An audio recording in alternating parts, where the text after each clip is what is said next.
with yours truly, Pencil Knights. But before we get started, just a bit of housekeeping. If you like what I do, like, comment, share, subscribe. It'll help the channel grow, continue to help me grow as a builder.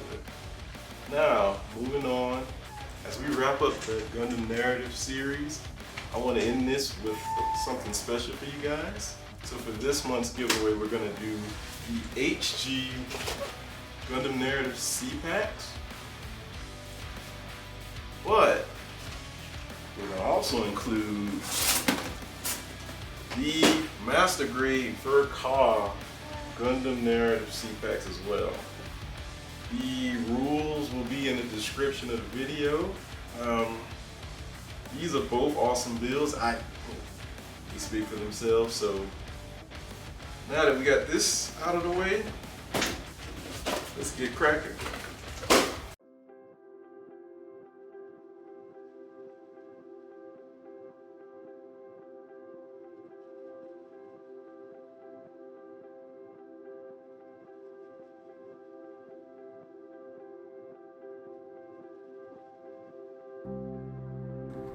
For our first order of business, we're going to go ahead and recast all of the red psycho frame parts into clear transparent resin pieces. This is a step-by-step process on how I go about making custom parts for my builds, and so that we can achieve the overall look for the narrative Gundam.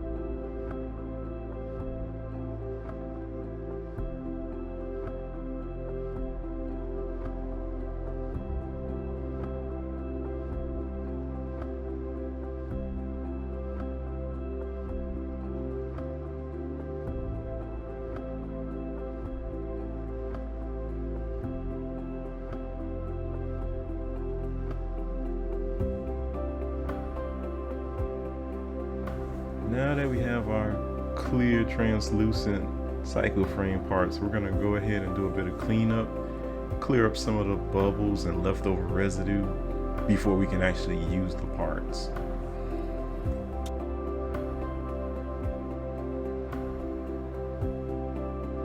Now that we have all of our resin parts, we're going to do one last check to make sure we didn't miss any and move on to the next step.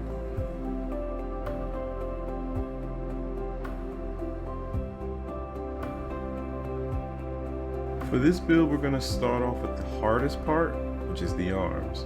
So we're going to go ahead and carve out the insides of the forearms, carve out some channels so that the LEDs can shine through. Once we finish with the forearms, now we move on to the elbow section. And this is where it gets a little tricky. There's absolutely no way we can hide the cables because of how this was engineered. And since the Gundam narrative is supposed to be an unfinished Gundam in lore, we're going to go ahead and work to that theme. And to do that, we're going to go ahead and have the cables come out of the elbow back into the arms, all the way into the main body.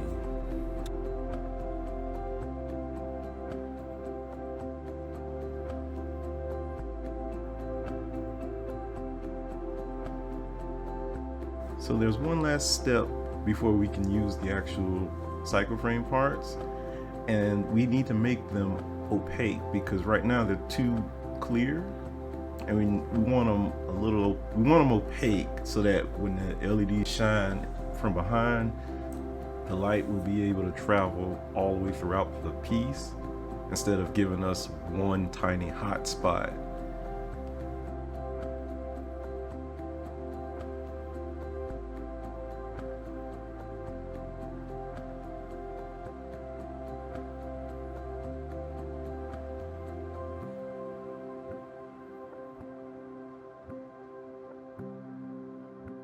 Once we're finished bringing the cables through the elbow, we're going to go ahead and use some heat shrink so that we can have a clean look, but also protect the cables so that they won't get damaged, and lean into that unfinished look that the narrative Gundam is supposed to have.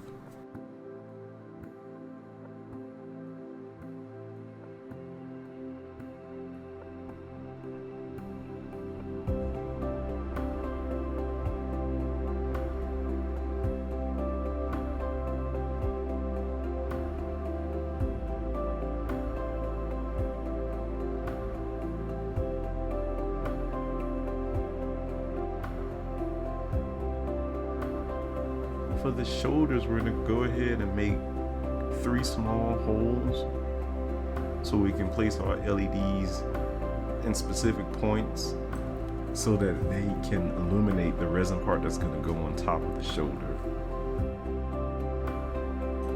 This will be a reoccurring step within this process, taking a red and blue LED and gluing them together and placing them in various areas of the body so that we can recreate the Gundam narrative's ability to go from New Type Destroyer mode red to Awaken mode blue.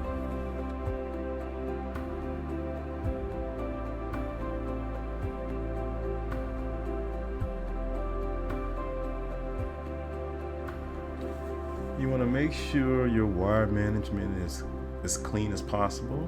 So we're going to use a heat shrink to place our wires inside, carve a channel throughout the shoulder so that the wires can feed through, and then we can feed the heat shrink in that same channel.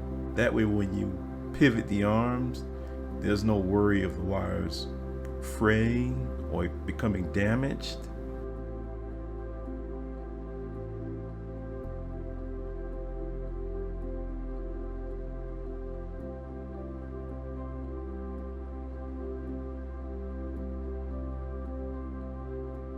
As an added precaution, you want to go ahead and label your wires so that you know which cables are which.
For this part, we want to go ahead and shave away some of the plastic so that when we connect the arm along with the cable, we don't have to worry about it being obstructed whenever we try to rotate the arm.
It gets a little crazy right here, but stay with me.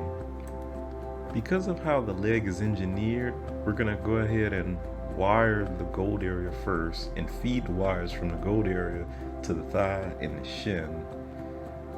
Then from the feet to the shin, and then back up the leg. For the legs, we're going to make additional modifications to not only house the LEDs, but an on and off switch to activate either the red or the blue mode. You can think of the legs as the control center for the entire Gundam.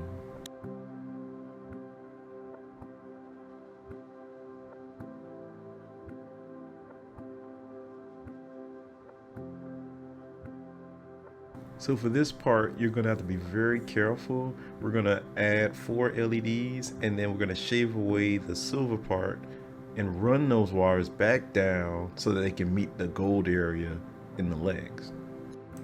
Additionally, if we shave away some of the leg area, it'll create more area for the LEDs to shine throughout the cycle frame / resin part and give us the cool glow that we're looking for.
So far we have our negatives, our main power source, our red LEDs, and then our blue LEDs grouped into 4 bundles. From there, we're going to take the 4 bundles, place them in the gold section of the leg, and then close the area off. After closing off the gold area, we're going to go ahead and move down to the lower leg, close that area off, and then close off the thigh. Also, make sure when attaching the foot, you want to keep plenty of slack in the wire so that the ankle can pivot.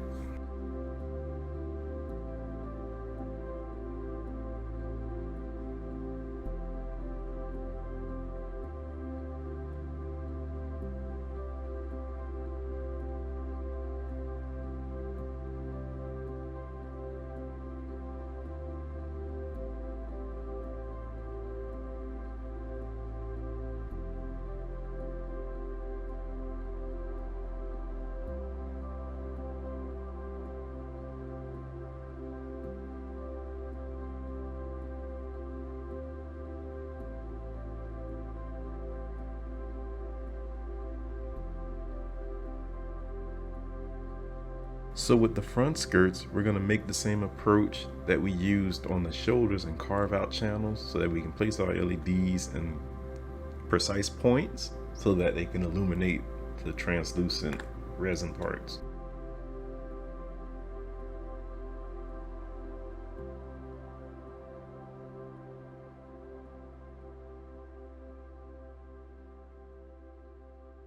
Now for the side skirts, we're going to go ahead and carve out a little area so that we can place our LEDs where there's enough room to place the cycle frame part on top without crushing the LEDs.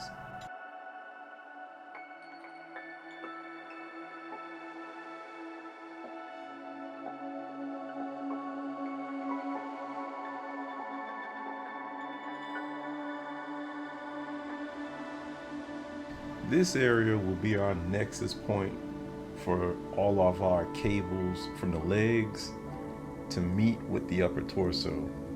So there's tons of modifications that need to take place, hollowing out of parts, carving and reshaping, because we need as much space as we can get.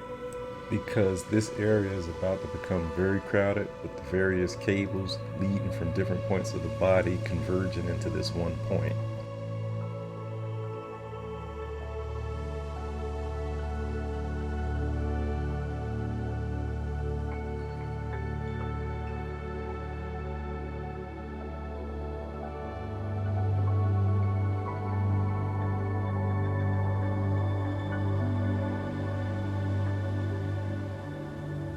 Now that we have the legs connected to the pelvis, we're going to go ahead and clean up our cables. We have our negatives, our main power source / switches that control red and blue mode, and then we have our red and blue LEDs that'll go up into the upper part of the body.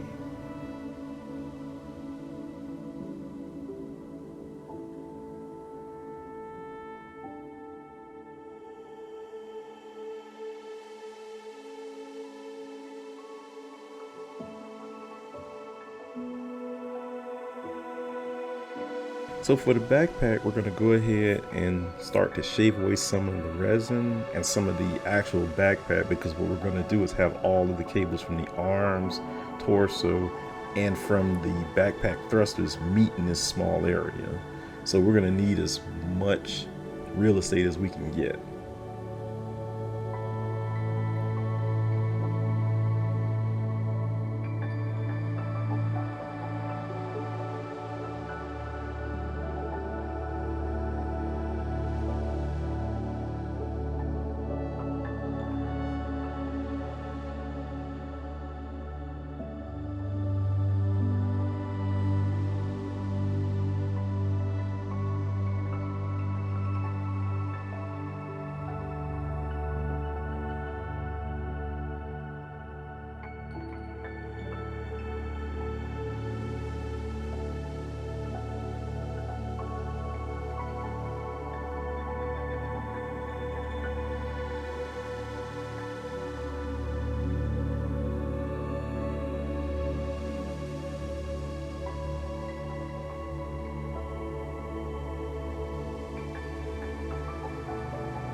After making the necessary modifications, we can begin to close up the backpack.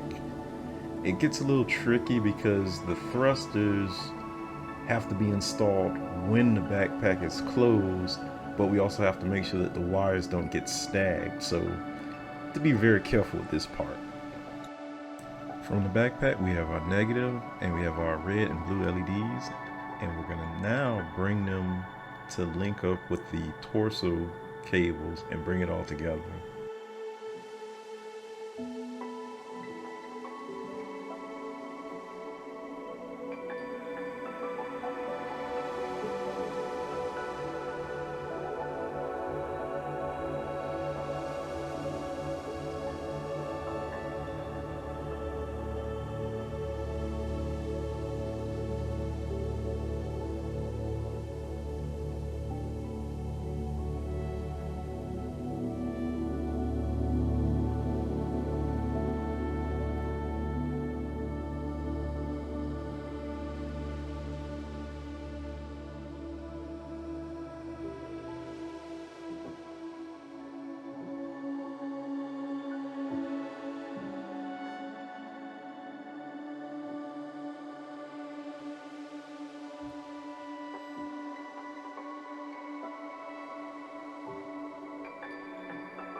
Now that all of our cables are connected, we're going to go ahead and close off this area.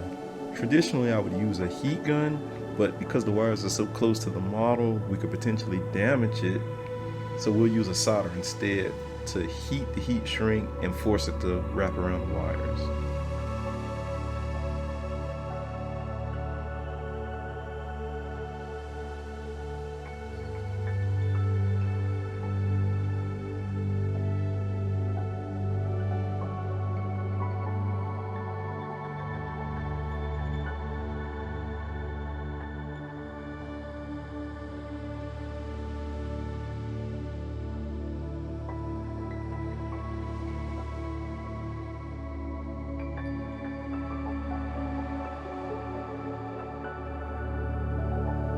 First things first, we're going to go ahead and modify the interior of the shield so that the cables could fit. We're going to use a 3-slide switch. This will allow the shield to go from red to blue and off. To power the shield, we're going to have to create a custom piece that we can attach to the shield where the battery can be housed and power the shield independently of the Gundam.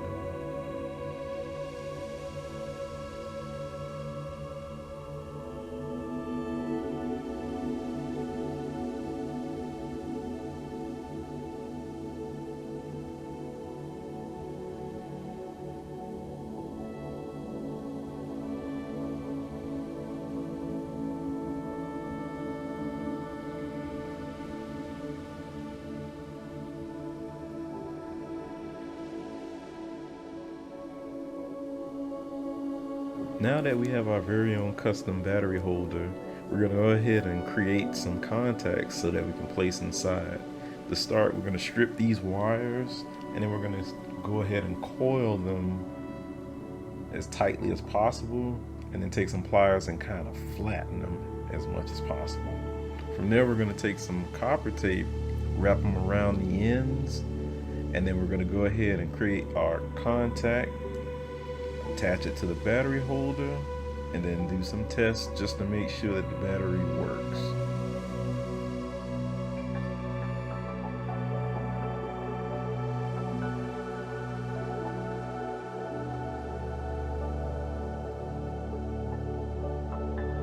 Just like the shoulders and the front skirts, we're going to go ahead and carve out channels so that we can strategically place our LEDs, because this area is very limited, so we have to get the most we can get out of the LEDs in regards to illuminating the psycho frame / resin part.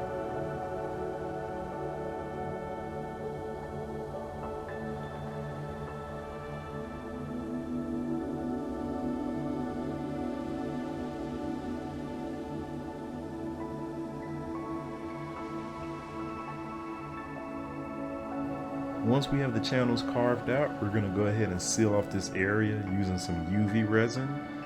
We'll start with some masking tape and flatten it along the edge, and then apply the UV resin from the inside of the shield so that there's a barrier for the LEDs to shine through and illuminate the psycho frame.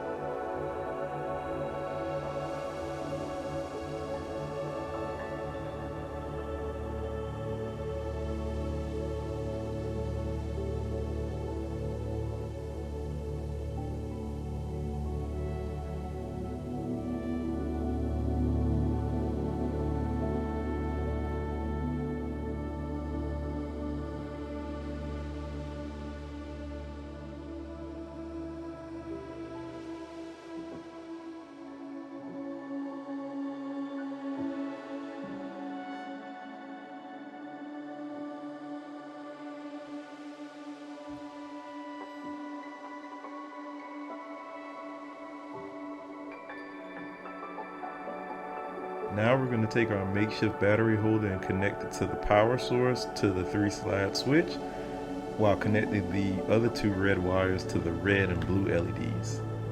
Make sure to conduct multiple tests just to be safe that everything's working before you close off the area.